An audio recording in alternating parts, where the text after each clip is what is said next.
Bonjour, pour le Club des Optimistes, je suis en compagnie, et pas pour la première fois, de Fabien Moine. Bonjour Fabien. Salut Hector, troisième fois, c'est ça. C'est la troisième fois. Bon, que du chemin parcouru. Tu viens de faire un film, terminer un film. Est-ce que tu peux nous parler un petit peu de ce film et le titre du film? Donc, c'est un film documentaire qui s'appelle Le Jeûne à la croisée des chemins.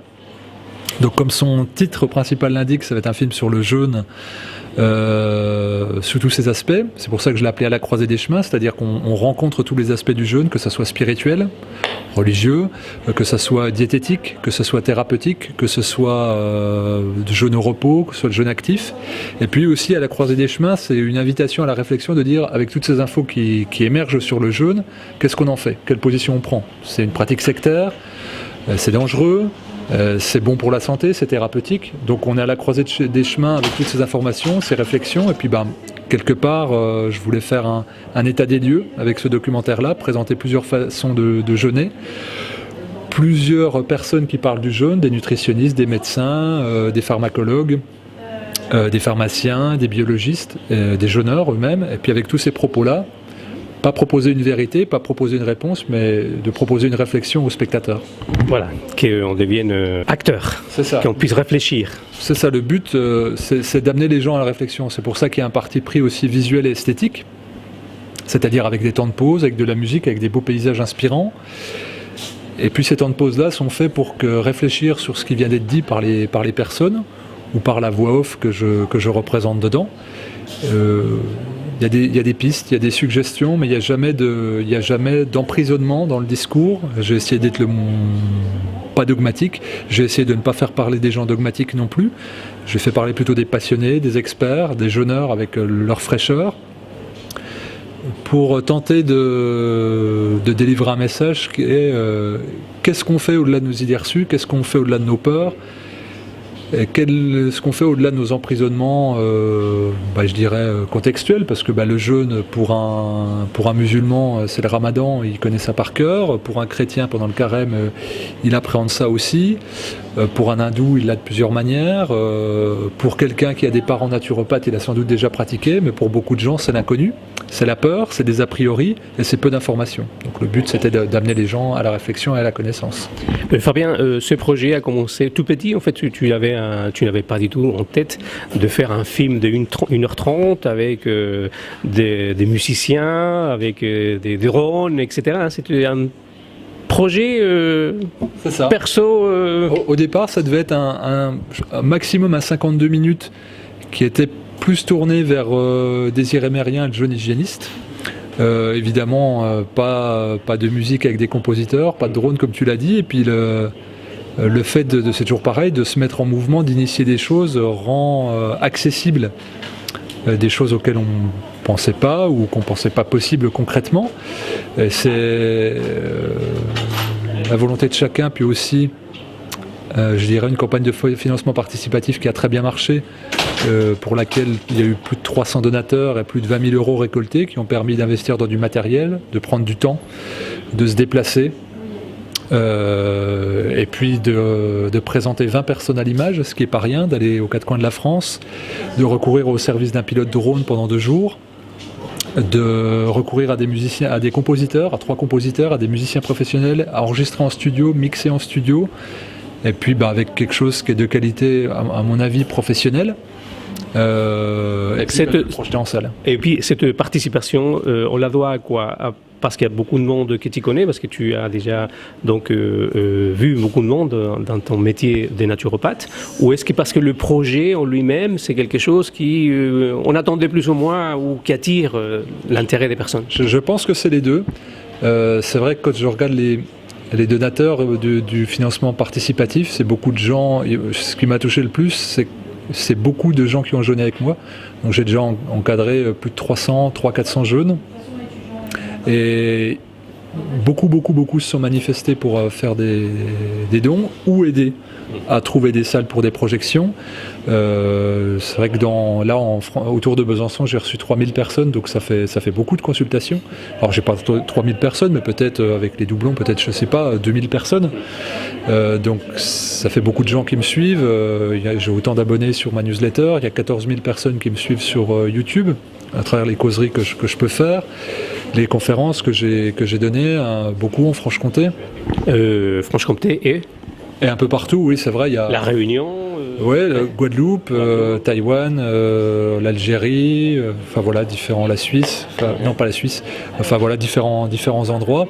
Et c'est vrai que j'ai eu l'occasion de rencontrer beaucoup de personnes, et tu parlais de la Réunion, il y a une amie, patiente au départ, qui est devenue une amie, qui est réalisatrice, qui a apporté aussi des retours sur le film, des retours critiques, des suggestions, donc voilà, beaucoup de personnes qui, je pense, attendaient de pouvoir, entre guillemets, m'accompagner sur un projet, et d'autre part, pas spécialement moi, mais qui attendaient quelque chose sur le jeûne, au-delà du documentaire d'Arte qui a été fait il y a maintenant 7-8 ans, et qui voulaient, moi, beaucoup de personnes m'ont dit, j'aimerais que tu finalises ce documentaire pour expliquer concrètement ce qu'on a vécu.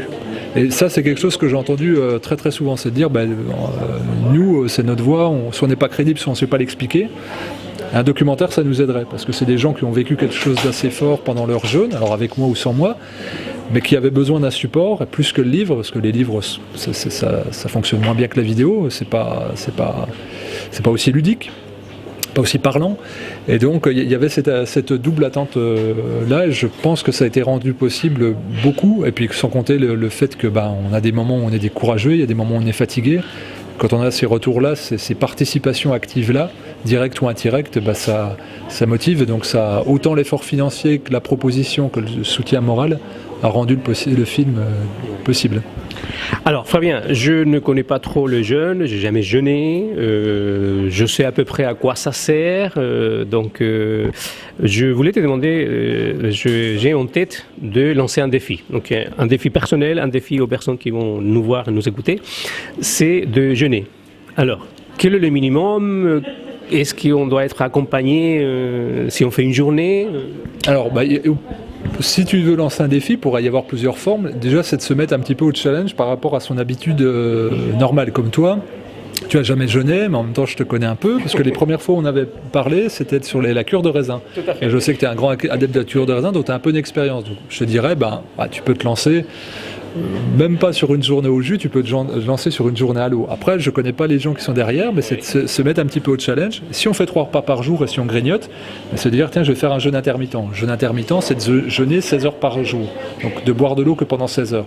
Donc on peut dire, par exemple, sauter le petit déjeuner et ne manger qu'entre midi et le repas du soir entre 2 donc 16 heures, c'est-à-dire j'ai mangé à 20 heures et le lendemain, il faut que j'attende 16 heures, c'est ça ? J'attends de midi. Et donc ça fait 16 heures, entre 20 heures, ça fera 16 heures au total, donc ça c'est le jeûne intermittent. Déjà c'est un premier défi, on peut se dire je saute un repas. Il y a beaucoup de personnes qui ont déjà une appréhension à l'idée de sauter un repas. Si on a déjà fait ça, on se dit allez, je vais sauter 3 repas, donc je vais en fait jeûner sur une journée, alors peut-être pas à l'eau, peut-être au jus avec des liquides. Et donc prendre, 50-60 centilitres de jus de légumes, et puis de boire un peu de tisane, pas que de l'eau. Si on a déjà fait ça, c'est de se dire je vais faire une journée en buvant que de l'eau, et si on a déjà jeûné par exemple une journée à l'eau, c'est dire je vais faire 36 ou 48 heures. En gros, c'est décenter déjà ce qu'on a fait, puis voir les effets physiologiques que ça provoque sans peur. Si on fait avec cette finesse-là, on n'a pas besoin d'être accompagné. D'accord. Si par contre tu me disais j'ai jamais jeûné, puis là je me lance dans un jeûne de 15 jours, je te dirais c'est peut-être pas prudent. Ouais. Et puis surtout il faut faire une descente alimentaire, il faut penser à une bonne reprise. Dans quel contexte tu vas le faire ? Est-ce que tu vas travailler ? Est-ce que tu seras dans un environnement bienveillant ? Est-ce que ta femme va te faire craquer en faisant des super plats ? Est-ce qu'elle va te dire attention tu vas mourir, tu perds du poids ? Tu vois, il y a tous ces paramètres-là à prendre en compte qui c'est pas que juste physiologique. Mais moi je t'encourage à jeûner une journée, je pense que je pense que te connaissant, à tenir le coup. Moi je pense que tu arriveras à tenir le coup. Est-ce qu'une journée ou 2 jours ou un jeûne intermittent, ça sert à quelque chose ? Ouais, il y a beaucoup de personnes, moi déjà, quand je vois déjà les résultats physique de la descente alimentaire de 3 semaines que je propose aux gens qui viennent jeûner avec moi pendant une semaine, il y a déjà des améliorations sur des douleurs articulaires, sur des douleurs tendineuses, sur des soucis respiratoires, sur de l'énergie, sur des petites infections urinaires chroniques. Et il y a déjà des améliorations. Donc ça, moi je le revendique, c'est clair et net parce que c'est de l'observation. Et il y a beaucoup de personnes qui avaient des problèmes de glycémie, des problèmes de poids, des problèmes de fatigue, et simplement en passant au jeûne intermittent, au bout de 1 trimestre, avait déjà tous ces problèmes-là évalués. Alors, je ne suis pas en train de faire de la publicité mensongère en disant si vous avez ce problème-là, vous ne l'aurez plus. Je dis que j'ai constaté que sur des personnes qui faisaient le jeûne intermittent, il y a eu ces effets-là. Mais il n'y a rien de systématique. Chaque individu est particulier, sur une notion de terrain puis d'individualisation. Mais bien sûr qu'il y a déjà des effets. Et puis moi j'ai jeûné pendant les 4 premières années où j'ai jeûné, je jeûnais tous les lundis. Donc je faisais un jour de... Ça c'est aussi une manière de jeûner. Hein. C'est ça.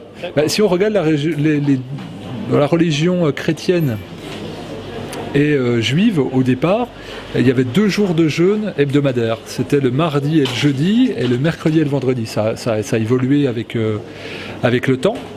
Mais c'était installé. Et il y a beaucoup de personnes, on se rend compte, qui dans leur hygiène de vie font une pause. Généralement c'est le lundi. Pourquoi ? Parce qu'on fait des excès un peu le dimanche. Et donc on met les intestins au repos. Moi je continue de le faire très régulièrement. Je le recommande à beaucoup de gens. Ce qui fait que c'est pas impactant. Imaginons qu'une personne ne peut pas trop jeûner longtemps parce qu'elle a un poids qui est assez mince. Et puis qu'elle a peur de jeûner, puis que dans son quotidien c'est pas faisable. Et ben mine de rien, jeûner un jour par semaine, sur une année on aura jeûné 52 jours. C'est-à-dire qu'un mois et demi, plus d'un mois et demi, c'est énorme. C'est la régularité qui paye et c'est l'investissement. C'est vrai que dans la société dans laquelle on vit, on est beaucoup sur un résultat immédiat attendu. Quelque part, c'est la société de consommation qui nous fait ça, puis on est accro aux compléments alimentaires, aux médicaments. Et donc quand on se lance dans quelque chose, on voudrait avoir le résultat immédiat. S'il n'y a pas de problème de santé urgent, autant faire les choses de manière durable et puis, comme tu dis, de ne pas être frustré, de ne pas se violenter, et il faut miser sur la régularité. Plutôt que d'arriver écroulé de fatigue pendant les vacances et puis de dormir la moitié du temps puis de ne pas profiter, autant faire des siestes. Plutôt que de devoir être contraint de jeûner une semaine 10 jours parce qu'on a mal de partout puis qu'on a la gastro, autant de faire des petits jeûnes réguliers, d'un jour par semaine, voire des jeûnes intermittents. Et combien de jours maximum on peut faire sans forcément être accompagné ? Ça c'est différent parce que moi pour avoir observé des jeûnes, j'ai vu des gens pour qui j'aurais vraiment pas parié qu'il allait avoir de problème, ou au deuxième jour il y a eu des soucis. Donc c'est pas pour mettre les gens dans la peur que je dis ça, c'est parce que je l'ai observé et qu'un organisme, par exemple il y a des gens qui fonctionnent avec beaucoup de stimulants, le café, des compléments alimentaires, des antidépresseurs et autres. Ça masque leur réel état de santé. Donc même pour eux 3 jours ça sera beaucoup. Et je dirais que par contre, théoriquement quelqu'un qui est en bonne santé, son médecin lui dit il n'y a pas de médicaments. Il n'y a aucun trouble métabolique. Quelqu'un qui est sportif, qui mange équilibré, 3 jours, théoriquement, il n'y a pas de souci. Ok, donc je me fixe comme objectif 3 jours. J'espère bien. Ok, et donc les personnes qui veulent suivre ce défi, je vous invite à... Et puis on peut aller sur ta chaîne YouTube, évidemment, si on veut avoir plus de renseignements. Hein. Oui, j'ai 150 vidéos, dont 50 sur le jeûne, qui parlent de la descente alimentaire, qui parlent du jeûne en lui-même, des symptômes, de la reprise alimentaire, quoi faire, est-ce qu'on est actif, qu'est-ce qu'on boit. Donc tous ces détails-là, le but c'est pour justement aider les gens à être autonomes chez eux. C'est pas laisser les gens dans l'ignorance, mais apporter des réponses physiologiques pour qu'on puisse faire ces expériences comme toi tu vas le faire. Voilà.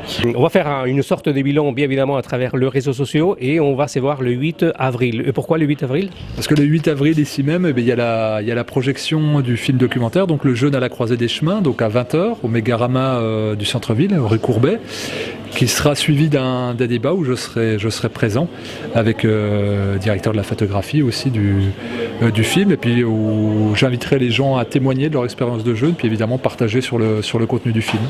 Voilà, on vous attend nombreux parce qu'on a une salle de 300 personnes, donc on va la remplir. D'accord, c'est l'objectif. Donc c'est un autre défi. Et puis voilà, on va le remplir aussi. Merci Fabien. Merci à toi.